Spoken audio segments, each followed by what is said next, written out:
창세기 1장 6절에서 8절 말씀, 우리 같이 6절부터 함께 합독합니다. 하나님이 이르시되 물 가운데 궁창이 있어 물과 물로 나뉘라 하시고, 하나님이 궁창을 만드사 궁창 아래의 물과 궁창 위의 물로 나누게 하시니 그대로 되니라. 하나님이 궁창을 하늘이라 부르시니라. 저녁이 되고 아침이 되니 이는 둘째 날이니라. 아멘. 할렐루야. 주님의 이름으로 환영합니다. 사랑합니다. 믿음의 충만한 역사가 있기를 바랍니다. 계속해서 오늘 5번째 천지창조에 관한 부분을 살펴보도록 하겠습니다. 자, 왜 하나님께서 천지를 창조하셨을까? 많은 다양한 얘기들이 나올 겁니다. 여러 가지 목적이 있겠지만 그 중에 제일 중요한 것은 하나님 자신이 어떤 분이신가, 그리고 어떤 일을 행하셨는가, 그것을 알리는 사건이 바로 천지창조의 사건입니다. 자, 그 하나님, 자, 그분이 누구시길래 천지를 창조할 수 있단 말인가?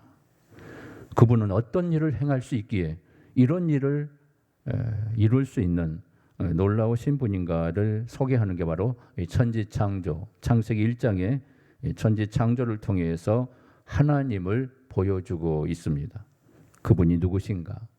그분의 능력이 얼마나 대단하신가 하는 것을 보여주고 있습니다. 자, 하나님은 천지의 창조를 통해서 자신의 존재를, 그리고 온 우주 안에 선포하고 계십니다. 그래서 로마서 1장 20절에 이런 말씀이 나와요. 같이 한번 외쳐볼까요? 시작. 창세로부터 그의 보이지 아니하는 것들 곧 그의 영원하신 능력과 신성이 그가 만드신 만물에 분명히 보여 알려졌나니 그러므로 그들이 핑계하지 못할지니라. 자, 분명하게 창조의 목적에 대해서, 그리고 그 창조를 통해서 보이지 않는 것들이 드러나게 됐다. 그 보이지 않는 것들이 뭐냐면 하나님의 능력이 드러난 거예요. 무엇을 통해? 자연 계시를 통해 드러난 것입니다. 하나님이 이렇게 어떤 분인가, 이 무엇인가를 이렇게 만드셨는데 정말 그분은 대단하시구나라는 것을 자연 계시, 만물의 웅장함을 보면서 인간은 그걸 감상한다는 거예요. 그리고 감탄한다는 겁니다. 그리고 이 부분이 분명하게 나타났기 때문에 누구도 하나님이 존재하지 않을 거야, 하나님은 존재하지 않아, 하나님 없어, 부정할 수 없다라는 사실을 핑계치 못할 것이다, 이렇게 말씀을 해요. 그런데 천지를 창조하신 하나님께서 그 사실을 창세기 1장에 기록한 또 다른 이유가 있습니다. 자, 만물의 창조에 대한 거짓된 신화를 믿는 사람들을 경계시키려는 의도가 있었기 때문에 그렇습니다. 자, 대표적으로 창세기의 일자 독자들에게 시대에 만연한 거짓된 신화들이 존재했다는 것을 알 수가 있게 됩니다. 그래서 하나님을 가르칠 필요가 있었던 겁니다. 자, 이스라엘 백성들이 살았던 가나안 땅에 고대 근동 지역의 사람들은 바벨론 신화를 그들이 신앙으로 그때 당시에 사람들은 가지고 있었어요. 그래서 그 지배를 받고 있었던 거죠. 신화의 사상, 그러니까 그들이 믿는 하나님, 그들이 믿는 어떤 신의 존재를 이런 미신적, 사마님적인 가르침을 통하여 그들이 터득하고 있었다는 거죠. 그리고 이제 바벨론 신화에 의하면 이제 그 마르둑이라는 신이 있어요. 그리고 티아맛이라는 신과 이 전쟁이 벌어지게 됩니다. 그래서 티아맛이 마르둑의 화살을 맞고 죽어가면서 두 눈에 눈물을 흘리게 됐다고 해요. 그래서 한 눈의 눈물은 유브라테스 강물이 되게 되고, 그리고 또 한 눈물은 티그리스 강의 강물이 되게 되었다, 이렇게 말을 해요. 이게 신화적 사건이죠. 꾸며낸 이야기인 거예요. 그리고 이 마르둑이 이제 티아맛의 죽음의 몸을 두 동각을 나누어서 하나는 하늘을 만들고 하나는 땅을 만들었다, 이렇게 얘기를 해요. 그래서 천지창조에 대한 거짓된 신화는 오늘도 세상에 가득하다는 것을 알 수가 있게 됩니다. 노마의 신화도 마찬가지예요. 거기에 신들이 많이 나오죠. 능력의 신, 아버지의 신, 하여튼 아들의 신 말고 숱한 신들이 나와서 노마를 제국하고, 그리고 노마의 그 모든 세계를 통치하는 이런 역사를, 그리고 세계 우주까지 통치하는 이런 역사를 한다. 제우스 신, 엄청난 말도 안 되는 사건들이 나오죠. 그게 만화 같은 이야기죠. 자, 우리나라도 신화가 있죠. 무슨 신화입니까? 단군 신화가 있어요. 단군이 이 나라를 세웠다 해가지고 곰과 그 호랑이가 마늘 먹고 그리고 곰이 인내해가지고 결국 사람이 돼가지고 아들을 낳아서 이렇게 세워진 나라다. 이거 말도 안 되는 거죠. 근거를 찾기 위해서 그렇다고 얘기한다지만, 아무리 근거를 찾고 한다 할지라도 근거 없는 얘기를 그렇게 신화적인 사건으로 믿는, 그래서 단군 신상을 막 이곳저곳에 막 세워놓고 학교까지 세워놓는, 막 금빛 찬란하게 동상이지만은 하나 우상 덩어리죠. 참 웃기는 얘기입니다. 자, 천체 물리학자 이제 스티븐 호킹이라는 사람이 LA에서 강연을 했다고 그래요.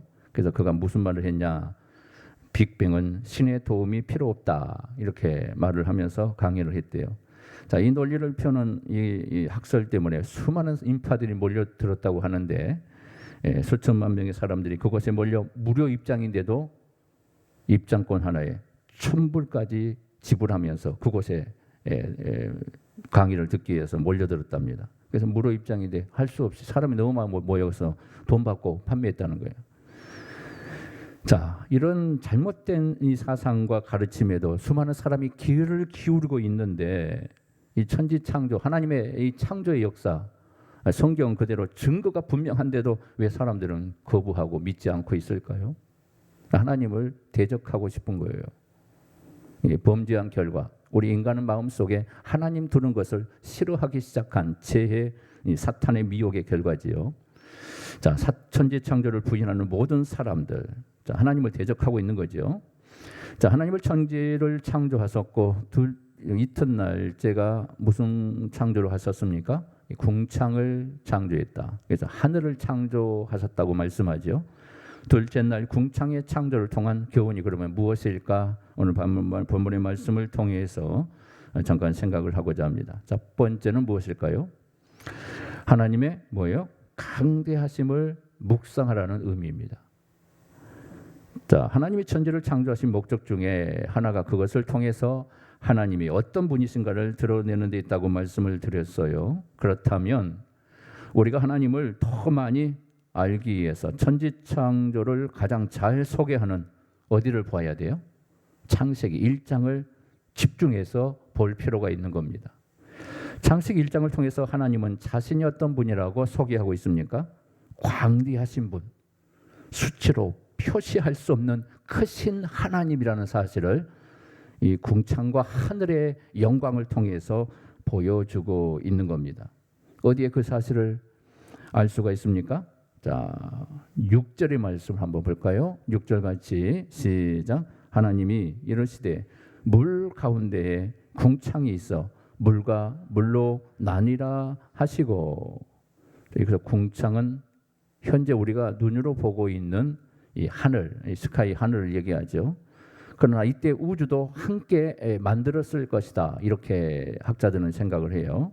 물론 저도 그렇게 생각을 합니다.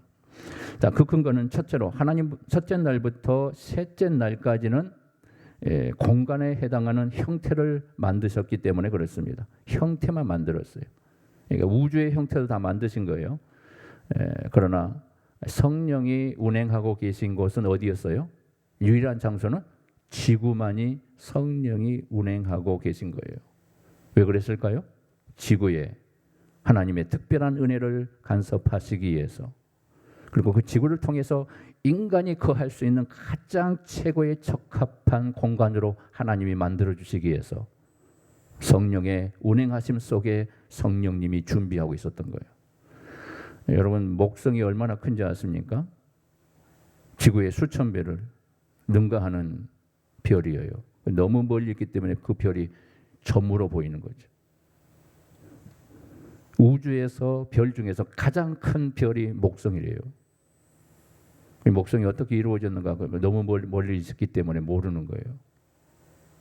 근데 어마어마한 큰 별을 만들어 놓고 그 공간 속에 무엇이 있을까? 그 공간은 방사능이 있고 수소가 있고 여러 가지 많은 화학적인 요소들이 존재한다. 그래서 인간이 살 수 없는, 가보지 않았기 때문에 많은 과학자들이 추측하기를 그것은 물로 되어 있을 것이다. 그냥 그 물은 그 화학적인 물이에요. 사람이 들어가면 그냥 녹아버려요.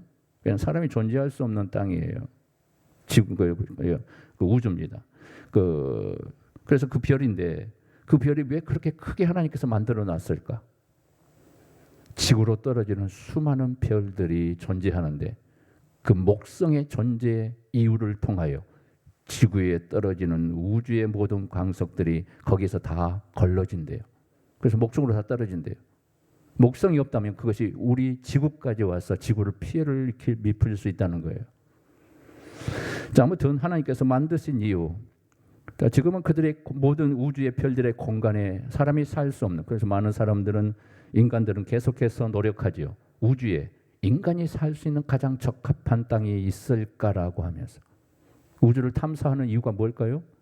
또 다른 세계를, 인간이 살 수 있는 공간을 찾기 위해서 하는 거예요. 과학이 발전했다는 것도 대단하지만은 그와 같은 시도는 무엇인지 아십니까? 바벨탑이에요. 바벨탑. 또 다른 바벨탑이라고요.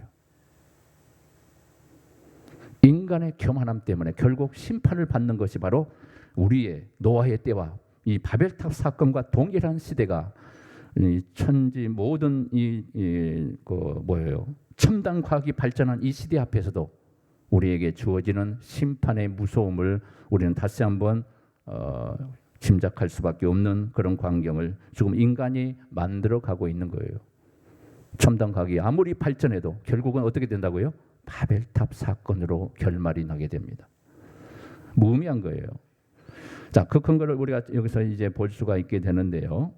그래서 두 번째 근거는 14절 이하에 보면 그 궁창에 해, 달, 별들을 만드셨다고 말씀을 하지요. 우주를 만드신 거예요.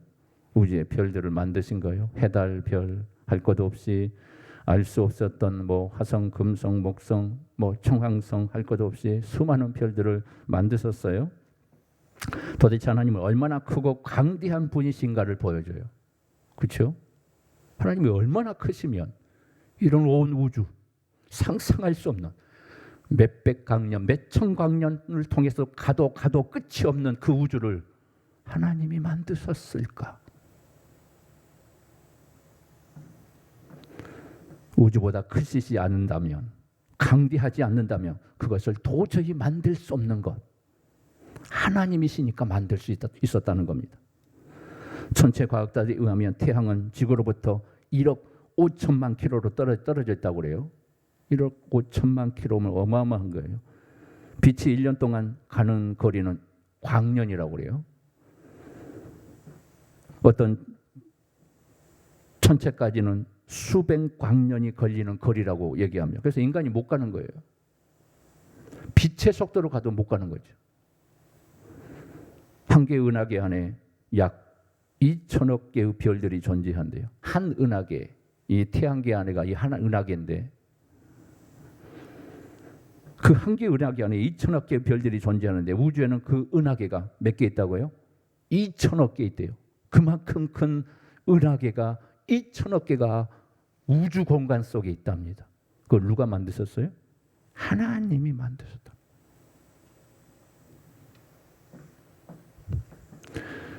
과학자들이 그렇게 말할 뿐이지 수도 없이 셀 수가 없기 때문에 그래요.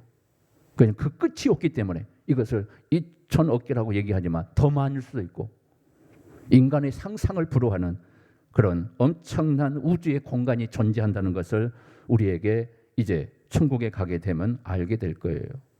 지구만 하나님께서 특별히 인간이 살 수 있는 가장 적합한 공간으로 만들어 두셨기 때문에 지구에서 우리가 사는 거예요. 그러나 새하늘과 새 땅이 임하게 될 때 하나님께서 온 우주 광활한 그 모든 우주를 하나님이 보여주실 텐데 그 모든 우주를 우리가 다 갈 수 있을 거예요.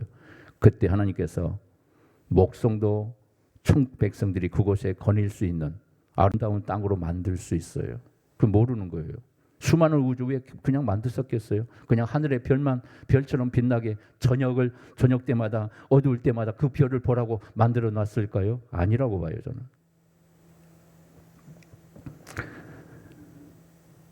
자, 현재 과학의 수준으로 태양의 중심으로 돌고 있는 태양계도 완벽하게 알고 있지 못하기 때문에 인류는 겨우 화성에 로봇을 보냈지요. 로봇 탐사선을 보냈지요. 물론 그렇게 한 것도 인간적으로 보면 경의를 표할 수 있는 부분입니다. 자, 인간이 어떻게 우주의 공간에 탐사선 로봇을 보낼 수 있을까? 이만큼 최첨단의 과학이 발전했다는 것을 암시하지만 그것뿐이에요. 발전한 게 여기까지인 거예요. 하나님이 얼마나 크고 강대한 분이신가를 상상하게 하는 것이 어디에 존재합니까? 바로 성경 말씀에 존재하고 있는 겁니다. 자, 시편 139편을 한번 볼까요? 같이 볼까요? 시작. 내가 하늘에 올라갈지라도 거기 계시며 수월에 내 자리를 펼지라도 거기 계시니이다. 내가 새벽 날개를 치며 바다 끝에 가서 거주할지라도 거기서도 주의 손이 나를 인도하시며 주의 오른손이 나를 붙드시리이다. 예, 하나님은 우주를 초월하고 계세요. 동시에 모든 곳에 내재해 계시는 하나님, 상상할 수 없이 거대한 우주를 하나님의 품 안에 존재하고 있다는 사실, 하나님의 품을 벗어날 수가 없어요. 우주 공간, 총항성, 명항성에 우리가 거기서 숨은다 할지라도 하나님이 그곳에 계신대요. 하나님은 피할 수 없는 분이에요. 광대하신 분. 여러분, 이사야 40장 15절의 말씀에도 이런 말씀이 있습니다. 같이 볼까요? 시작. 보라, 그에게는 열방의 통에 한 방울 물과 같고 저울의 작은 티끌 같으며 섬들은 떠오르는 먼지 같으리니. 이 엄청난 표현이지 않습니까? 물방울이래. 물방울, 열방이에요. 물방울로 가장 작게 존재하는, 하나님 보실 때는 물방울처럼 여긴대요. 그리고 그것을 물과 같고 저울은 어떻게 해요? 저울의 작은 티끌과도 같다. 그리고 모든 섬들, 이 지구 안의 모든 섬들은 뭐예요? 떠오르는 먼지래요. 먼지, 보이지 않는 먼지와 같은 존재래요. 하나님 보실 때 그렇게 보시는 거예요. 얼마나 크시고 얼마나 광대하신 분이시면 개미보다 더 작은 존재예요. 이 우주가요. 자, 힘써서 하나님의 크고 광대하심을 우리는 묵상할 수 있기를 바랍니다. 그러면 그분을 의지하게 되므로, 그래서 우리가 두렵게 하는 모든 것들을 매우 작아 보이는 거죠. 두려워할 필요가 없는 겁니다. 하나님이 이렇게 크신데 그 하나님이 나와 함께 하시고 그분이 나를 보살피시는데 내가 무엇을 두려워할 것인가? 그렇죠? 두려워할 게 없는 거예요. 온 우주보다 크신 분이시고 온 우주 안에 우주가 하나님 안에 존재하고 있는 거예요. 이렇게 보시는 거예요. 이 수백 강년 동안 가야 할 그 땅 모든 곳곳에 우주의 별들이 하나님 안에 이렇게 있는 거예요. 하나님 이렇게 보고 계시는 거예요. 아무것도 아니에요. 자, 그래서 시편의 9편 10절의 말씀을 또 보면 이렇게 나옵니다. 같이 봅니다. 시작. 여호와여, 주의 이름을 아는 자는 주를 의지하오리니 이는 주를 찾는 자들을 버리지 아니하심이니이다. 하나님의 이름을 부르는 자, 하나님의 이름을 아는 자, 하나님이 절대 버리지 않는데. 여러분, 하나님 사랑하십니까? 여러분, 하나님 기뻐하십니까? 여러분 절대 버림받지 않을 겁니다. 여러분, 하나님만 의지하는 여러분 되시길 바랍니다. 하나님의 광대하심을 묵상하는 삶을 사시기를 바랍니다. 자, 두 번째로 뭐라고 얘기합니까? 시작. 하나님의 놀라운 뜻을 묵상하라. 천지의 창조를 통하여 하나님의 놀라운 뜻을 묵상하라고 천지의 창조를 보여주신 거예요. 하나님이 천지를 창조하신 모든 것 속에 그분의 놀라운 뜻과 계획이 숨어 있다는 것을 보게 됩니다. 하나님은 완전한 인격을 갖고 계신 분이기 때문에 항상 완전한 뜻과 계획을 갖고 모든 일을 진행하시는 분이십니다. 그러므로 우리가 하나님의 완전한 뜻이 무엇인가를 분별하고 깊게 이해하는 것은 매우 중요한 일이 아닐 수 없다는 겁니다. 하나님의 놀라운 뜻이 궁창을 창조하신 사건을 통해서도 분명하게 드러나 있다는 것입니다. 자, 7절의 말씀을 봅니다. 7절 말씀 다 같이 시작. 하나님이 궁창을 만드사 궁창 아래의 물과 궁창 위의 물로 나뉘게 하시니 그대로 되니라.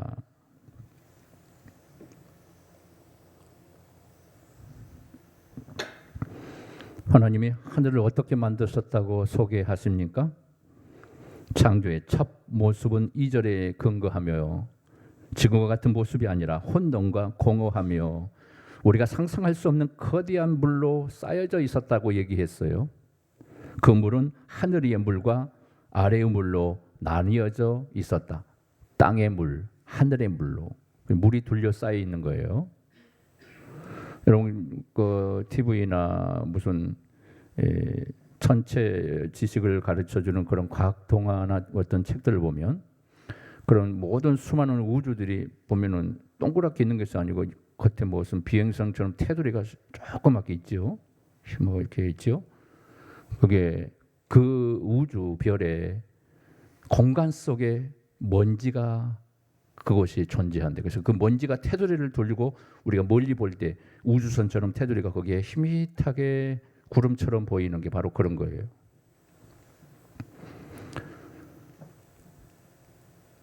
그래서 그 물을 하늘 위의 물로 그리고 아래의 물로 나눴다고 했죠. 그러면서 하늘이 만들어지게 됩니다.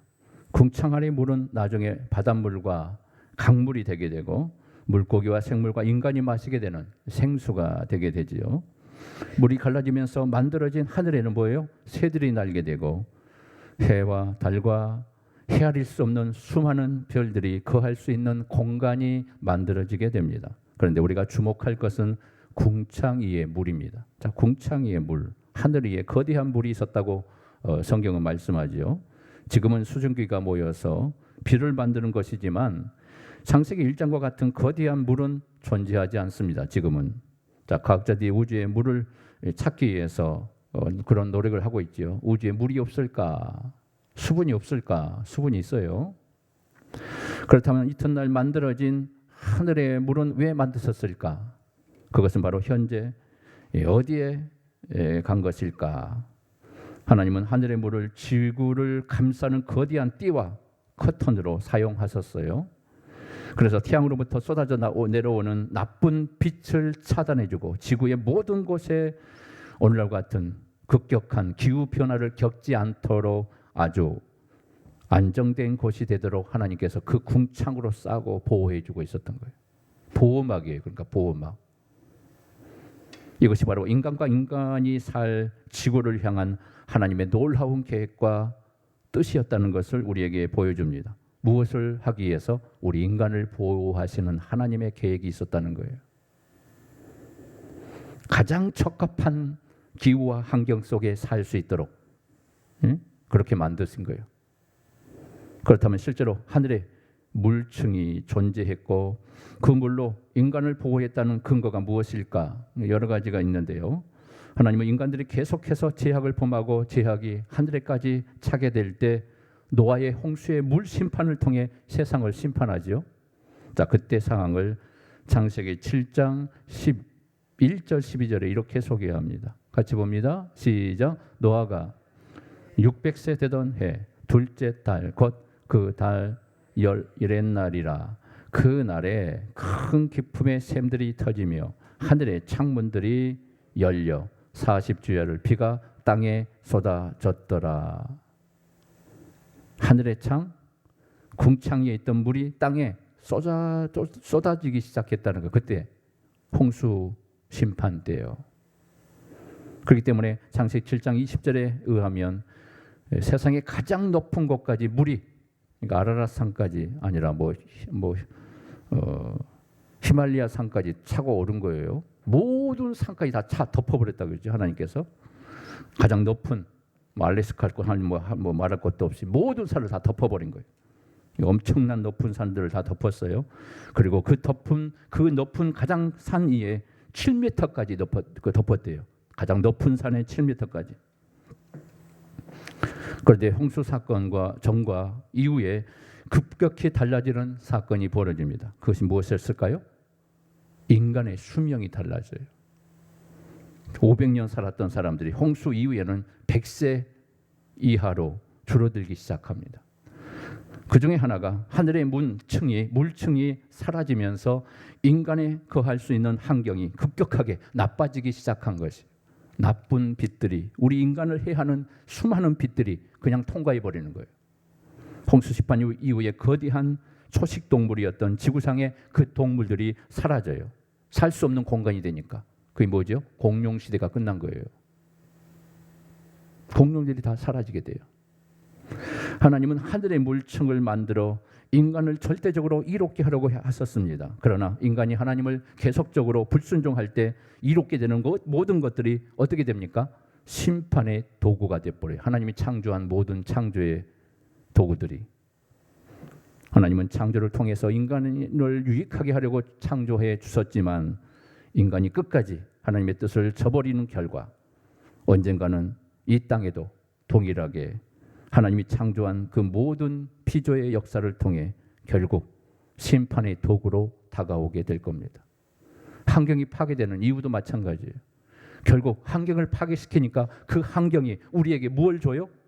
우리에게 행복을 주는 것이 아니라 우리 인간을 피해를 주는 공해와 인간에게 엄청난 병들을 갖다 주는 그런 역사를 하고 있습니다. 그대로 되돌려 주는 거예요. 왜냐하면 베드로후서 3장에 보면 마지막 심판은 물이 아니라 무슨 심판이에요? 불로 심판을 하신답니다. 그래서 로마서 12장 2절의 말씀을 통해서 우리는 삶의 원리를 분명하게 깨달아야 합니다. 어떤 걸까요? 봅니다. 시작. 너희는 이 세대를 본받지 말고 오직 마음을 새롭게 함으로 변화를 받아 하나님의 선하시고 기뻐하시고 온전하신 뜻이 무엇인지 분별하도록 하라. 자, 우리를 향한 하나님의 모든 뜻은 선하신 뜻이라는 사실을 여러분들 믿으시길 바랍니다. 세 번째, 그럼 무엇일까요?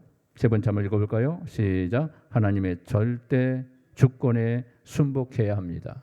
자, 이 사실을 아는 모든 수많은 그리스도인들에게, 하나님을 아는 모든 사람들에게, 그래서 우리는 하나님 앞에 절대 순복하는 삶을 살아야 합니다. 왜 그래요? 모든 만물을 창조하신 분은 하나님이시고 그 모든 만물을 주장하신 분도 하나님이시기 때문에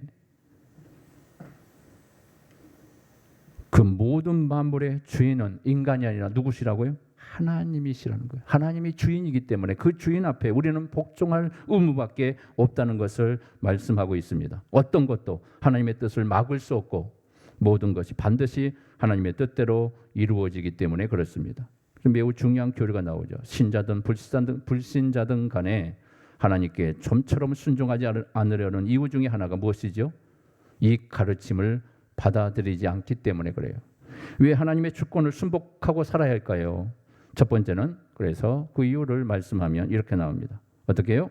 모든 만물을 하나님이 창조하셨기 때문에 우리는 하나님께 절대 순종해야 합니다. 누군가의 요청과 도움에 의해 창조된 것이 아니죠. 하나님 스스로 창조하셨어요. 하나님이 홀로 주권을 가지고 세상 모든 만물 우주를 창조하신 하나님. 그래서 만물의 주인은 누구시라고요? 하나님밖에 없어요. 두 번째는 무엇일까요? 두 번째 한번 읽어볼까요? 시작. 창조하신 말씀을 홀로 주관하고 있기 때문입니다. 증거가 무엇입니까? 8절에 나옵니다. 8절 다 같이 시작. 하나님이 궁창을 하늘이라 부르시니라. 저녁이 되고 아침이 되니 이는 둘째 날이니라. 하나님이 궁창을 하늘이라 부르셨어요. 하나님이 궁창을 만드셨고 그것에 이름을 붙여주셨습니다. 하늘이라고. 고대나 지금이나 누군가가 어떤 것에 이름을 붙이는 행위는 그 사람이 그 이름을 붙인 것은 뭐예요? 그것의 주인이다 하는 의도입니다. 하나님은 첫째 날 빛을 창조하시고 빛과 어둠을 나누신 후 빛을 뭐라고요? 낮이라 하시고 어둠을 무엇이라 했어요? 밤이라 칭하신 거예요. 모든 것들에 하나님께서 의도하신 대로 하나님께서 그 이름을 정확하게 지명하셨습니다. 자, 그러면 세 번째는 볼까요? 세 번째 읽어봅니다. 시작. 뭇을 땅이라 부르시고 물을 바다라 부르셨습니다. 자, 그러므로 거대한 우주와 그 안에 있는 모든 것 중에 하나님의 것이 아닌 것이 존재하지 않습니다. 모든 것은 하나님의 절대 주권 아래 다 순종할 수밖에 없는 거예요. 인간에게도 그런 특권과 기회를 주셨지요. 어디 나옵니까? 2장 1장이 아니고 2장 19절이에요. 자, 2장 19절 한번 볼까요? 시작. 여호와 하나님이 흙으로 각종 들짐승과 공중의 각종 새를 지으시고 아담이 무엇이라고 부르나 보시려고 그것들을 그에게로 이끌어 가시니 아담이 각 생물을 부르는 것이 곧 그 이름이 되었더라. 하나님께서 인간에게 주신 사명 중, 아담에게 주신 사명 중 유일한 사명이 뭐예요? 모든 들짐승 공중에 나는 새들에게 이름을 지어주라고 아담에게 맡기신 겁니다. 자, 처음 맡긴 일이 바로 동물의 이름을 짓는 것이었습니다. 그 일을 통해 하나님의 형상대로 지음받는 존재를 시험하면서 동시에 동물들이 누구의 지배 아래 있다? 인간의 지배 아래 있다는 것을 가르쳐 주기 위해서 이 아담에게 그 이름을 짓게 하신 거예요. 너가 다스려라. 그러려면 그들의 이름을 네가 지어라. 이렇게 말씀하신 거예요. 인간에게 요구되는 가장 긴급한 일은 바로 하나님의 주권에 그래서 순복하는 것입니다. 왜 그랬을까요? 예레미야 18장 6절의 말씀 보면 재미있는 말씀이 나옵니다. 한번 봅시다. 그 이유를 밝혀줍니다. 시작. 여호와의 말씀이니라. 이스라엘 족속아, 이 토기장이가 하는 것 같이 내가 능히 너희에게 행하지 못하겠느냐. 이스라엘 족속아, 진흙이 토기장이의 손에 있음 같이 너희가 내 손에 있느니라. 우리는 누구의 손에 있어요? 하나님의 손에 있다는 거예요. 하나님이 모든 것을 자신의 마음대로 할 수 있는 주권을 가지고 계신다는 거. 토기장이 예를 들어서 말씀하고 있지요. 토기장이가 진흙을 가지고 자신이 만들고 싶은 것을 마음대로 만드신다는 겁니다. 진흙이 왜 이렇게 만들었다고 항변할 수 없다는 겁니다. 또 만든 토기장이가 깨트릴 수 있고 버릴 수도 있다는 겁니다. 그렇게 한다고 토기가 항변할 수 없다 이렇게 말을 해요. 이게 하나님의 권위예요. 하나님 만물과 그 가운데 인간을 자기 마음대로 하실 수 있다는 거. 주님의 주권을 인정하고 믿는 사람은 그래서 인생의 현재와 미래를 두려워할 필요가 없는 것입니다. 왜 그럴까요? 주님이 우리에게 두신 선한 뜻을 절대적 주권을 가지고 반드시 이루어내시는 분이기 때문에 그렇습니다. 자, 하나님의 천지 창조를 통해서 우리는 무엇을 배웠다고 이야기했습니까? 우리는 다시 한번 하나님의 위대하신 분이심을 이 천지의 위대한 하나님의 손길을 통하여 알게 된 겁니다. 그래서 하나님께서 천지를 창조하신 목적을 기록을 통하여 남겨놓으신 겁니다. 하나님, 내가 누구인 줄 아느냐? 내가 무엇을 행한 줄 아느냐? 너희들은 이것을 보고 내가 누구임을 기억하라. 하나님은 인간의 유익한 일을 위해서 천지를 창조하셨다고 말씀했지요. 그런데 인간이 그 뜻을 모르고 뭐예요? 범죄하고 인간을 유익하게 했던 모든 창조의 법칙이 그때부터 무너지게 돼버려요. 그래서 천지 창조의 하나님을 통해서 우리가 무엇을 배워야 한다고요? 이 땅과 온 우주의 주인은 누구시라고요? 하나님밖에 없다는 거 믿으시길 바랍니다. 하나님만이 내 주인이시고 내 인생의 주인이시고 내 인생의 모든 것임을 믿습니까? 하나님께 다 우리에게 주신 것입니다. 그래서 우리는 어떻게 살아야 합니까? 하나님을 온전히 주인으로 모시고 그분께만 순종하는 삶을 살아야 할 줄 믿습니다. 창조를 통해서 하나님을 더 많이 알아감으로 하나님께만 영광을 돌리고 하나님만 주인으로 삼고 그분이 기뻐하는 삶으로 살아갈 수 있는 우리 모두가 되기를 주님의 이름으로 축원합니다. 기도합니다. 은혜로우신 아버지 감사합니다. 우리가 어떤 삶을 살아야 할 것인가, 어떤 믿음을 가지고 하나님을 바라봐야 할 것인가, 천지 창조를 통하여 하나님의 일하심과 하나님이 어떤 분이신가에 대해서 우리에게 가르쳐주고 있습니다. 세상 모든 인간들은 하나님을 대적하고 하나님을 거부하고 독립적인 삶을 살기를 소망하고 있습니다. 하나님도 모르고 삽니다. 하나님을 저주하고 있습니다. 그러나 천지 창조를 통하여 하나님이 어떤 분이시고 광대하신 하나님, 위대하신 하나님, 이 우주의 모든 것을 품 안에 안으시고 다스리시는 전지전능하신 하나님이신 줄 믿사오니 이 믿음이 변치 않게 하시고 하나님을 바로 알고 그 하나님의 위대하심 앞에 모든 것을 맡기며 모든 것을 가능케 하시는 능력이 하나님을 믿고 믿음으로 승리케 하여 주시옵소서. 하나님 앞에 순종하는 자 우리 하나님이 반드시 책임져 주신다고 말씀하신 것처럼 여호와께 기도함으로 우리의 모든 기도의 소원이 응답되는 기적의 삶이 되게 하여 주시옵소서. 예수님의 이름으로 간절히 축복하며 기도하옵나이다. 아멘. 주님 가르치 기도를 마칩니다. 하늘에 계신 우리 아버지여, 이름이 거룩히 여김을 받으시오며 나라의 임하시오며 뜻이 하늘에서 이룬 것 같이 땅에서도 이루어지이다. 오늘날 우리에게 일용할 양식을 주옵시고 우리가 우리에게 죄 지은 자를 사하여 준 것 같이 우리 죄를 사하여 주옵시고 우리를 시험에 들게 하지 마옵시고 다만 악에서 구하옵소서.